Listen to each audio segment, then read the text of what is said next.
Hello mga kabibig! Welcome back sa ring bagong YouTube channel. Ito ang pinakamaingay ng YouTuber sa balat ng YouTube.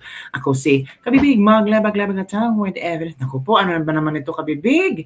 Si VP Sara, pakakasuhan ba ni Jinky Luistro dahil hindi nag-attend sa impeachment case hearing?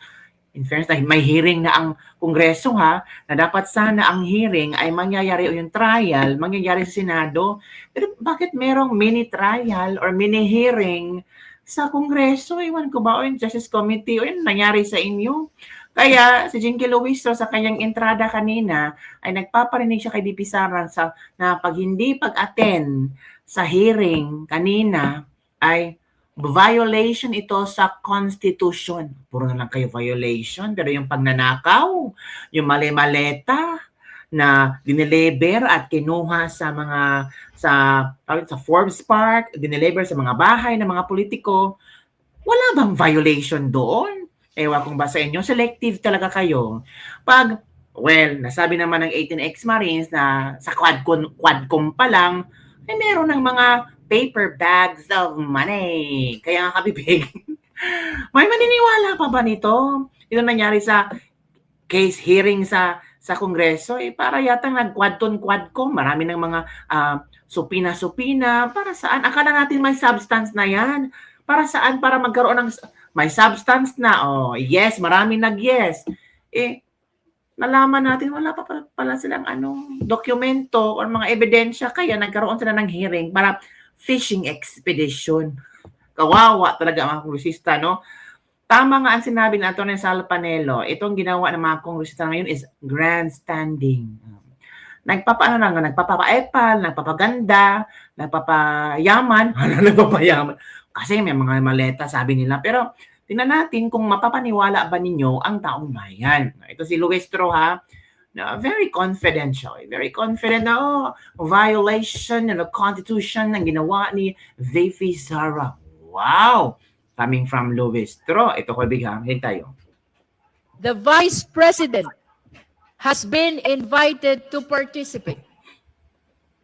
She is reportedly prepared for a full-scale legal battle, a bloodbath, as it has been described, assembling a very large team of lawyers. She is a bloodbath.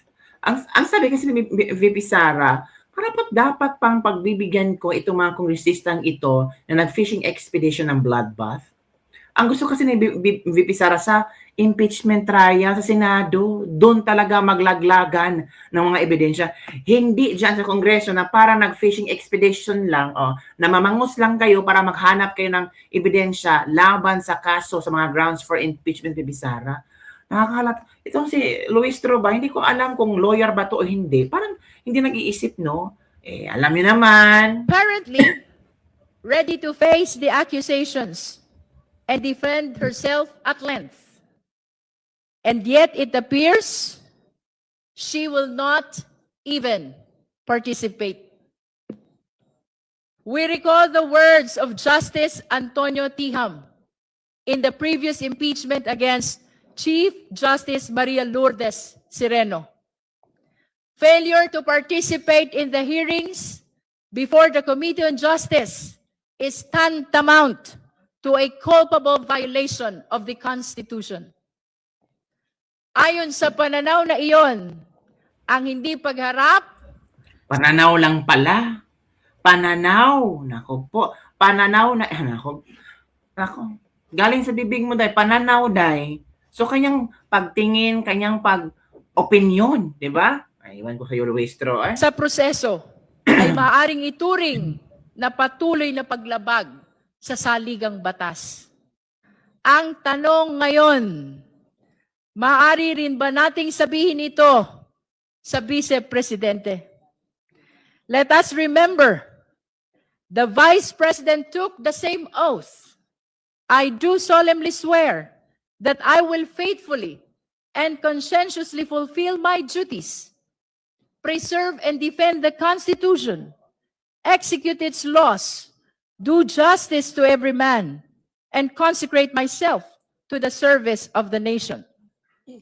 Lahat ho ng kawani ng gobyerno lahat ng opisyal ng pamahalaan, iisa ang panunumpa, iisa ang pamantayan. Pero yung asawa mo, tinago mo.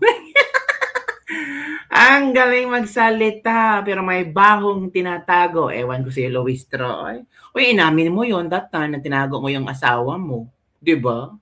So, before ka magsabi na culpable violation of the law, constitution, yung ginawa mo sa asawa mo. Di ba?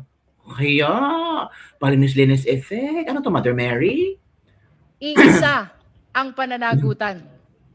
Ang panunumpang ito ay hindi lamang pangako ng panunungkulan. Ito ay panata ng pagharap sa pananagutan at paggalang sa saligang batas. Ito kabibig ha. Ito naman ang sagot ni Rufus ha. Tingnan natin.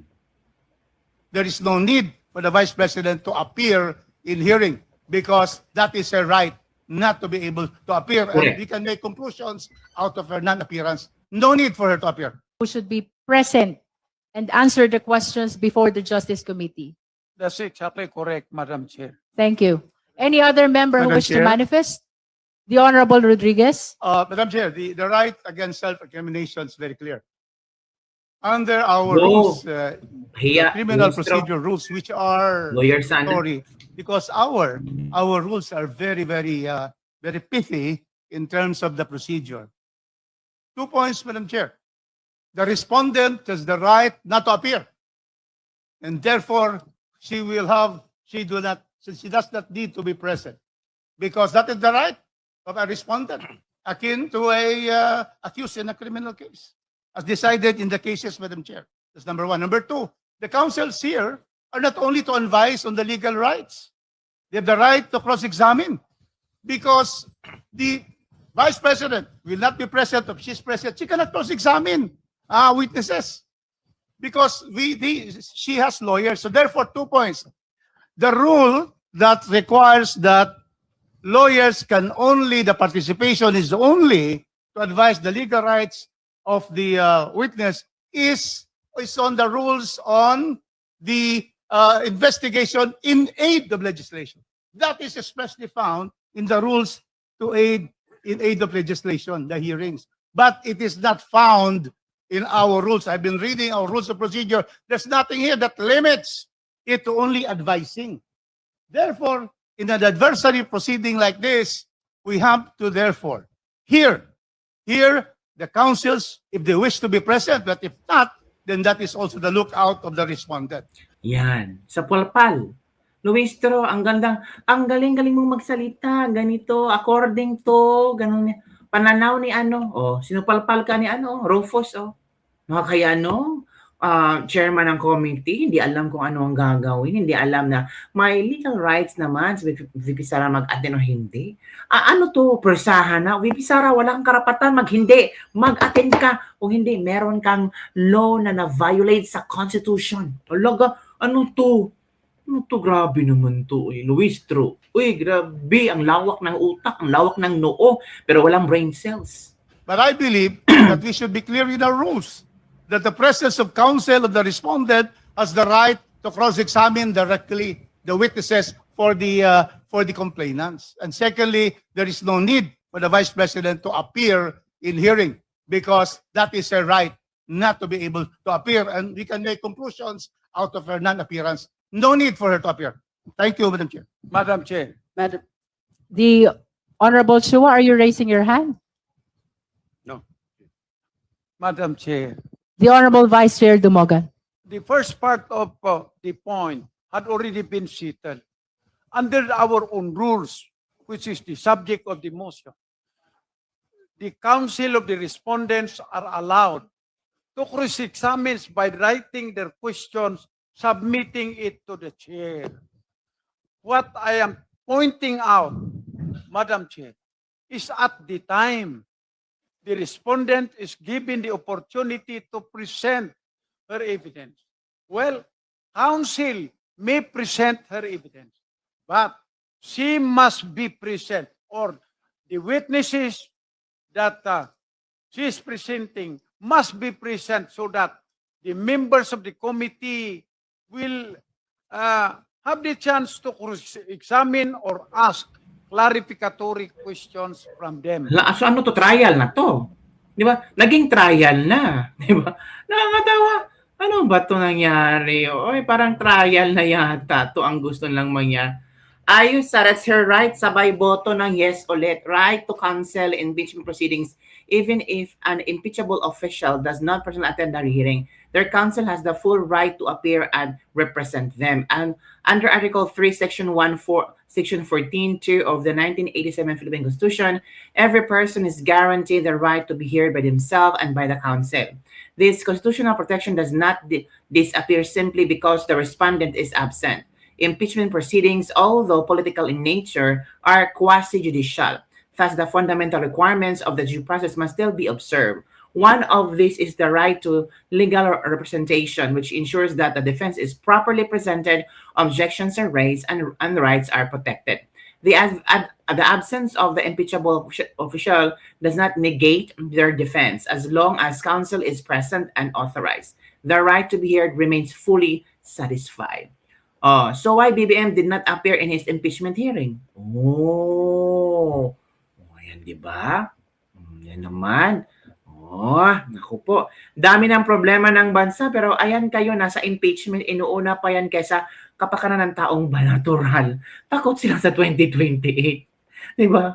Natural, uunahin nila ito. Uunahin nila mawala si Sara. Kasi pag wala na si Sara, enjoy, party, luho, maleta. Ganun talaga. Maleta. Pag wala si Sara, tuloy ang ligaya, tuloy ang party, tuloy ang pera. Pilipinas, gutom na gutom, 'di ba? Eto mga kabibig, ang komento ni Attorney Rowena Guanzon. So palpal ka dito, Luistro, lawyer ka pa naman? Ano nangyari sa Day?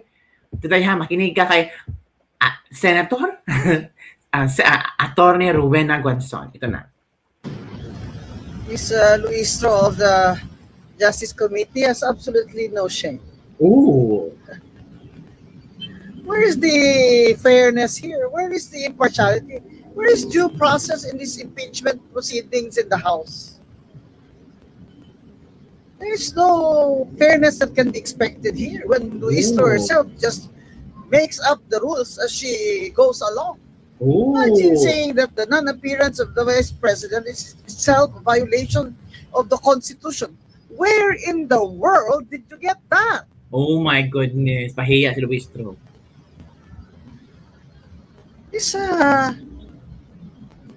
witch hunt is intolerable.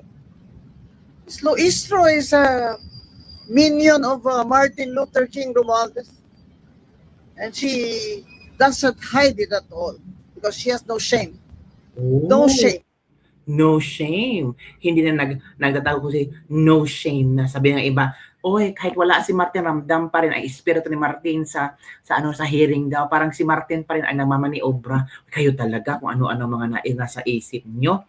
Diba, kabibig? So, ano ang iyong reaction dito, mga kabibig? Ito sabi nga ng Luminous by Trixie Angeles Amit Palingao, Congressman Luistro says that the hearing conducted in the Committee on Justice on Impeachment are merely clarificatory.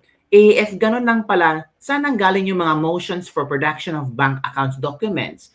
You can clarify what was never attached in the first place. Tama. Diba? Pero sila humihingi ng nagpapasupina, mga bank account. Kaya nagkaroon ng bardagulang at debatihan sina Ridon at saka si Rufus. Kasi, mga law firm, ipapatawag mo. Ewan ko. Anong nangyari? Ito, kabibig ha. Ayon kay Attorney Sheila, ito yung lawyer ni VP Sara ba? Defense lawyer ni VP Sara. Ayon kay Attorney Sheila Sison.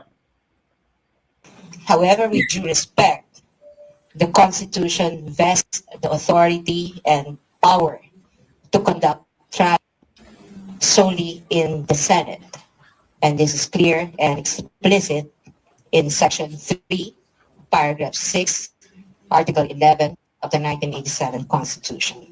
Which, as you know, states that it is the Senate that shall have the sole power to try and decide all cases of impeachment. Oh. The Constitution is thus clear.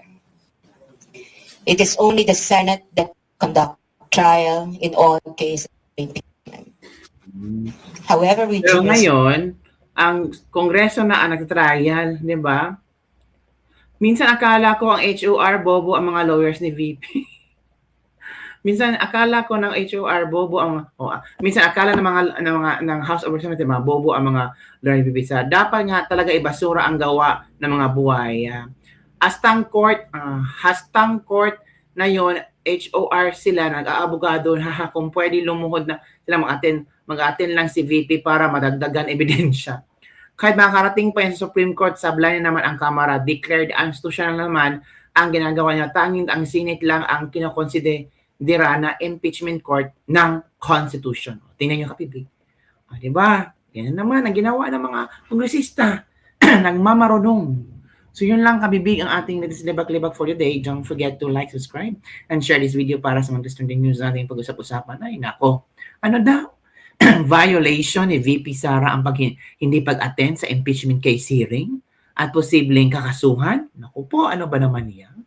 Anong klaseng brain cells yan?